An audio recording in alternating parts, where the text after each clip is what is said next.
From milk to meat, the journey grows. Tender steps to stronger bones. Through the desert, through the wheat, every word is bread to eat.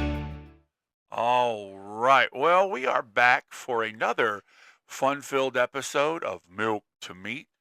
I am here with my good buddy, Big Trav, as you all have come to know him. Buddy, what's up? Oh man, just enjoying this. We've talked over and over again about how deep this has went on Yes. something that most of the time we just pass by.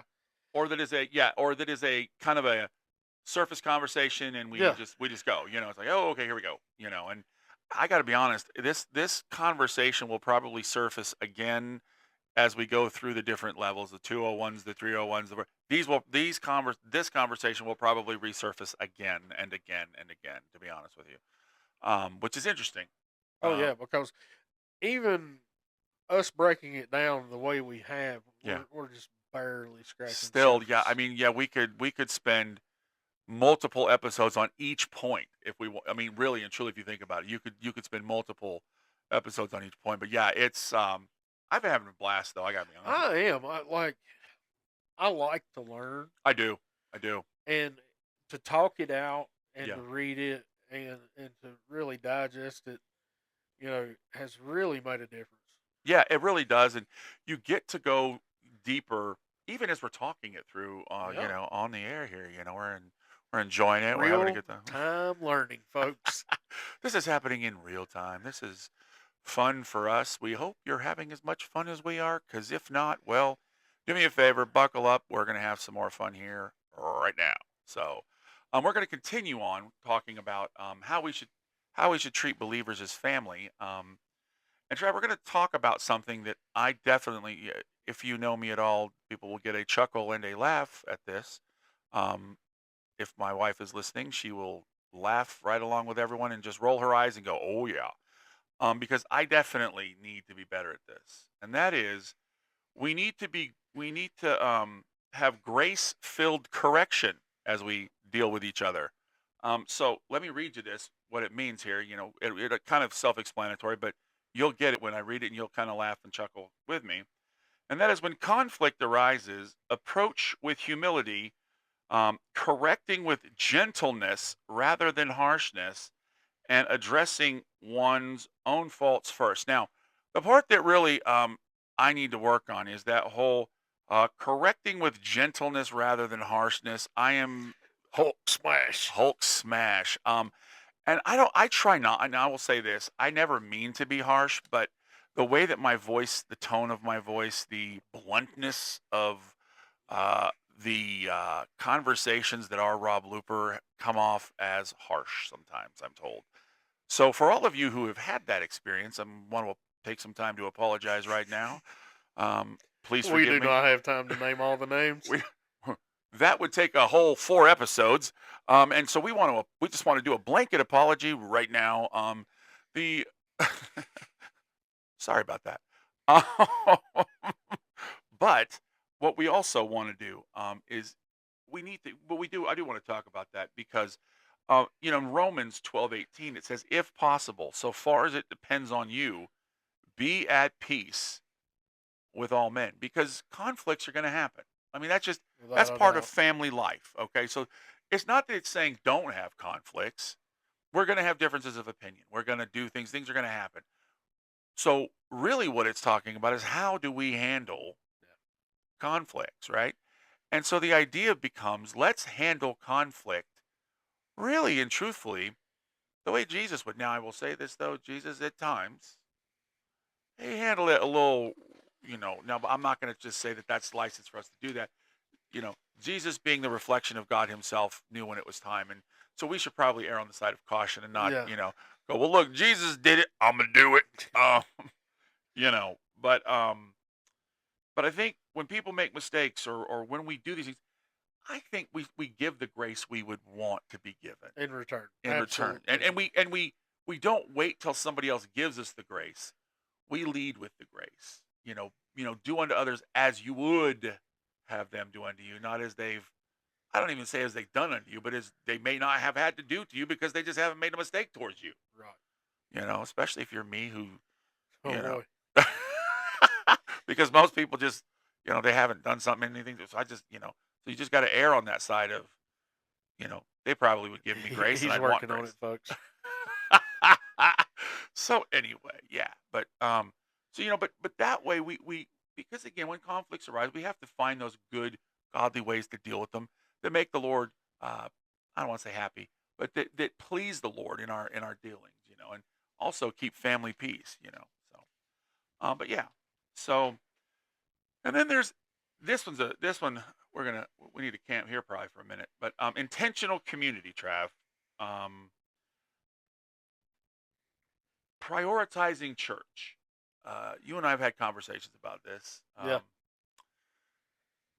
It's interesting. Um, Church has become somewhat of an afterthought or a place we go to punch the clock. And maybe it's because we haven't made it family like we should. There's multiple different reasons, but we haven't prioritized it, in my opinion, the way that it used to be. Right.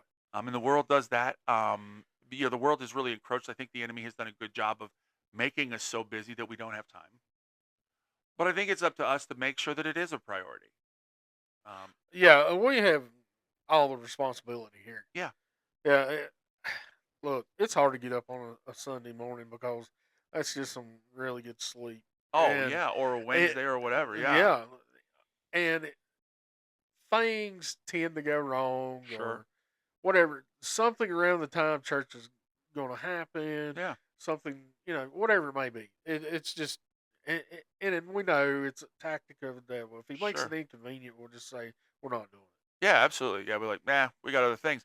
But also, taking the time for fellowship and encouragement, celebrating milestones together to foster that sense of belonging and family. I mean, we find, and I've noticed this at times, people find more uh, fulfillment in the friendships of the world it. than they do the friendships of church, which, we could get all over those people and we could say, well, you are sinning against God and you are not. Maybe we should look at the church itself as well and say, well, are we being a good family? Are we creating an environment where those people feel like I want to be there? Yeah, absolutely. So I think it's both sides of the coin we need to look at. But to everyone listening, that means we all have to look at ourselves. That's tough. And It's that's tough. tough because we say, well, look at those people and other people are not making it inviting. Well, are you? Are you being a good friend? Are you lovingly serving others? Are you handling disagreements the right way? Are we trusting and being vulnerable so people feel like they can be a good friend and we're talking truthfully and we're not being fake? Because it's hard if everybody's doing awesome and you're not. I'm going to go talk to my other friends who are not doing as awesome. It's like I heard a joke one time. It said, if you ever feel bad, just go to Walmart, sit on a bench for about 30 minutes, and you'll Yeah. feel a whole lot Oh, better you about feel yourself. awesome. Yeah. Now, this is not knocking other people. It's a joke. Ha No. ha. Yeah, it is. But it's hard when you walk into church and you're struggling. Right. Well, whatever it is, maybe it's a secret sin. Maybe it's just life. Maybe life has just kicked you in the And I guts. think that's part of the tactic, too. Yeah, When you walk up into the church and you're already feeling that conviction or condemnation, whatever it may be, uh, depending on which side of this you're on, that when you walk in, you already are feeling that frustration, and people have no idea. right, But you take things personal. right. But it's also, I mean, just think of this. If you walk in and everybody's doing awesome, okay, Oh yeah. whether they What are am or I not, doing but that's wrong? what everybody's saying. What am I doing wrong? This maybe isn't the place for me, or maybe I'm just not spiritual enough. All of a sudden, we create this place where people don't belong who aren't awesome or who aren't doing awesome because we're not being genuine and real about. Right. I got struggles. I mean, I I'm struggling, and maybe we're not struggling, but there are things going on that aren't always perfect because we're not being real. you Yeah. know and so the idea being, if we don't create a place where people can come in and tell us, man, and we don't always have to have struggles, sometimes we have to find something, but we're not genuine enough to be able to go, man, there's been times in the past I've struggled with the same thing or something similar, or I'm sorry you're struggling with that, man, let's pray together. and do it in a way that makes them feel truly cared about, not judged, I can understand why sometimes people be like, yeah, I don't, And let So me add just a little to that. yeah, This is a really good place to throw in a testimony. sure, absolutely, always. Um, when people are dealing with something, which we all are at some point or another, to sit there and say, you know what, I understand to an extent because I went through something similar. It's comforting sometimes to know that somebody has went through what you're going through and they Yeah, made it to the other side of it. absolutely. And sometimes though, it's nice to know that if things didn't go right, that they were still okay.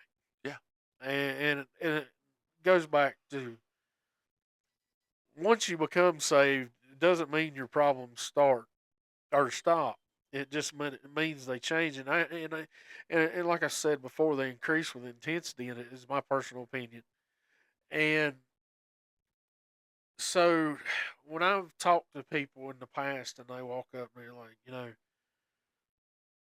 I have went through what you went through, and this is my story, and it's so nice just to be like, I'm not the only person in this world that's ever experienced this, and I know we know that with the unknown number of people who has ever existed, we can't be that only one. right. It's nice to know you're not alone. And I think that's a tactic of the enemy is to Yeah, say, is to make it's you feel seclusion. it's seclusion, to make you feel like a lone wolf. You're the only person who's done this or does this or has ever gone through this. And when you find that you're not, first of all, it's like, oh, okay. Well, that makes me feel a little bit better that somebody else is struggling with this or going through this or has dealt with this. So you feel like there's a little camaraderie there, and I think that's helpful. And I think that's what we need to be trying to um, make sure that we do, because it does create community, you know, in that respect. Um, and that we do need to have, and we need to caveat this, but we do need to give everyone unconditional acceptance, and accept one another just as Christ accepted us, enduring in love, even when relationships become messy. Now, I want to This define. has to be It explained. has to be explained. Okay. Unconditional acceptance is not just going, okay, well, whatever good is whatever's good. It's not just accepting and allowing sin and saying everything is okay.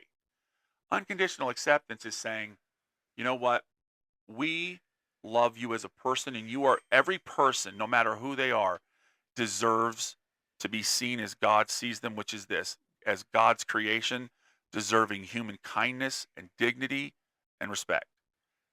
Now, sin is sin, and we call sin sin, and but we do it with loving kindness. There doesn't need to be, you know, we don't need to pick at people and scream at them and hate. We need to deal with people. Really, I think like Jesus, which by the way, he was so clever. It's amazing to me. But like he dealt with the woman at the well who was caught in sin, by the way, and he basically dealt with her in such a way that she ran and told everybody else, "You got to come see this guy who told me all the things I've ever done wrong." And the whole town came out to see Jesus, and a lot of people got saved. I think it's interesting. He didn't look at her and go, "You." And I'm not going to use words that are going to be ugly and mean, but I'm just going to say he didn't use ugly and horrible, pejorative words to describe this woman. He said, she was caught in adultery and other things, and he said, so the man you're living with now isn't your husband, nor were or the five before. Um, you know, he basically, just told her what was going on without calling her a whole bunch of really ugly or pejorative names. And then he talked to her, and the way that he dealt with her, he did not move the line of sin one iota. It didn't move an inch. It didn't move a millimeter. Take your smallest, measurement, and yet dealt with her in a way that after that encounter with him, her life was irrevocably changed. We need to find a way to not accept sin and go, well, it's okay, but to engage people in a way that they see the love of Christ in us, so that that kindness, human decency, that Jesus says it's my kindness that leads to repentance. Right.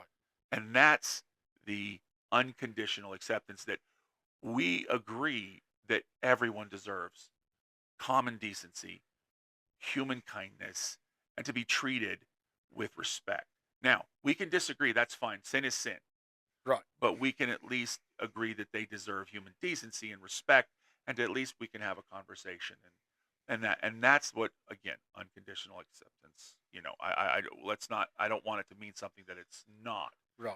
So, but on that note, we will unconditionally accept that we are out of time for this episode. See that segue, Trev? I Look got at style. you. Look at you. Whoa. So, but we want to thank you for joining us. If please slam that like or subscribe and share with your friends. Bring somebody into the Milk to Meat family. If you'd like to get a hold of us or you have a question or a comment, you can leave a comment in the comment section, or you can email us at milktomeatdiscipleship@gmail.com, and we will be happy to reply. We'll read the email, reply, or engage in whatever question or conversation you may have. We'd love to hear from you, and as always, we will see you on the next episode of Milk Milk to to Meat. meat.